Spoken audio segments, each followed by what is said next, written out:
انا امي كان عندها ولسيسه في البزوله، عطيتوها الرونديفو ديال عام، ومين وصل الرونديفو قال لك باش نحيدوا الشك نحيدوا لك البزوله، حيدتوا لها البزوله، دازت عام مشى لها المرض للكبده. من بعد الندوة اللي دار رئيس الحكومة ردا على الاحتجاجات اللي كتعرفها المملكة مع الإخوان، واللي عبر من خلالها باللي الحكومة مستعدة تستجيب لمطالب الشعب، خرج هذا الشاب كيوجه رسالة عاجلة لأخنوش.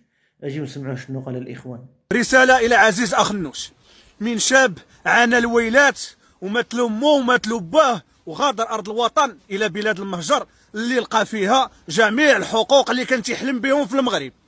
عزيز، درتي ندوه وقلتي انا مستعد نتحاور مع الشباب، وما تحاورش معنا الشريف، وسير بحالك الله يعاونك. خصك المحاسبه انت والزبانيه ديالك، خص اقاله الحكومه وحل البرلمان. انا امي مات لي بالكونسير، انا امي كان عندها ولسيسه في البزوله، عطيتوها الرونديفو ديال عام، ومين وصل الرونديفو قال لك باش نحيدوا الشك نحيدوا لك البزوله، حيدتوا لها البزوله، دازت عام مشى لها المرض للكبده، بقات تتنفخ من ديناها وكذا، قال لك وديها تموت على خاطرها. بقيت نشوف امي تتموت حدايا، داز 6 شهور الوالد مرض ديناه لكم، قلتوا لنا وديه يموت. انا دابا في الطاليان الام ديال الزوجة الصديق ديالي زرعت الكبد هذه مده 12 سنه او 13 سنه، وقع لها المشكل نفس والام ديال الصديق ديالي اللي دايت الزوجه مات تمو بالمرض في المغرب، تكرفصات ما لقاش كيدير يجيبها لهنا باش تداوى. زرعوا لها الكبد اللي تنسميوهم حنا اليهود اللي ما تيامنوش بالله وما عندهمش دين الاسلام بحالكم نتوما، زرعوا لها الكبد وهي مازيد على 13 سنه، الله يطول في عمرها. وتتقولوا بان الشباب خرب دار فعل تتخاطبهم، والشباب اللي قتلتوه بالدروغه وبالجوانات وقتلتوه بالعقد النفسيه والفقر والبطاله اش كيدير هاد الشباب؟ تعيش الخيال بالواقع. بغيتوا شنو تطلعوا جيل خاطبكم الجيل الاول قمعتوه، والفصل 22 الدستور قال لك لا يجوز المس بالسلامه الجسديه او المعنويه لاي شخص. الدستور تطبقوه حتى تحتاجوه نتوما، اما الشعب المغربي ما تطبقوش عليه. فين باغيين توصلوا بهذا الظلم وبهذه الحقره هذه؟ هجرنا الوطن ديالنا. انا جاني المرض هنا في ظهري، ضرني ظهري، مشيت عندهم قلت لهم ظهري عطاوني 15 يوم ديال ليرين، عرفتي بشحال السي عزيز وانا خدام؟ ب 50 اورو الحبيب، 10000 ريال، وانتم مازالين تطبقوا القمع والظلم.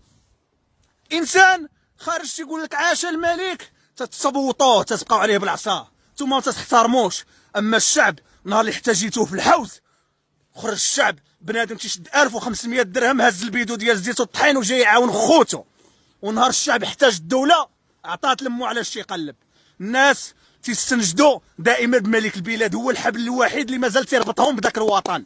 بنادم تيقول لك التصويره ديال ملك البلاد تقول لك عاش الملك عطيونا حقنا، تتبقاو عليه بالزرواطه. اذا تتحداو الشعب وتتحداو سلطه الملك.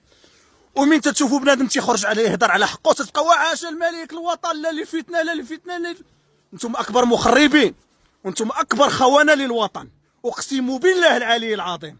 اما الملك خصك تطبقوا بالفعل ماشي بالقول. انتم خايفين على المصالح ديالكم وعلى الغنائم ديالكم، ولكن جاي وقت الحساب لا ما كانش هنا كاين عند الله. وتندعي الشباب لا للفتنه، دائما سلميه. ومن شي واحد بدا يضرب بالحجر داك المندسين قبضوا مو عطيوه قتلات العصا.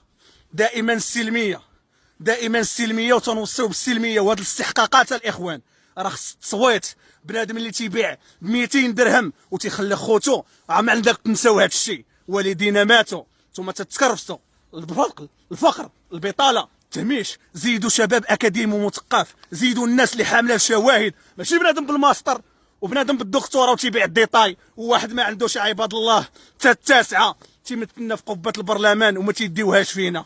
انت اللي قاعد دابا تتقول الشعب المغربي، راه الوزير ديالك الشريف اللي قال ما درنا لكمش هاد المطالب وحققناهم في 2026 وجراو علينا بالحجر، وهو جراو عليك بالحجر. يجب المحاسبه والاقاله الفوريه، ونحن نحب الوطن ونحب الملك، وما عندنا حتى شي واحد وحتى واحد ما يدخل فينا وحتى واحد ما كاينه سلطه واحده اللي كنعترفوا بها، وذاك الرمز ديال الملكيه وهو ملك البلاد. هذا الخروج ديال هذا الشباب الاخوان خلى ردود افعال متباينه بين المتابعين ديالو.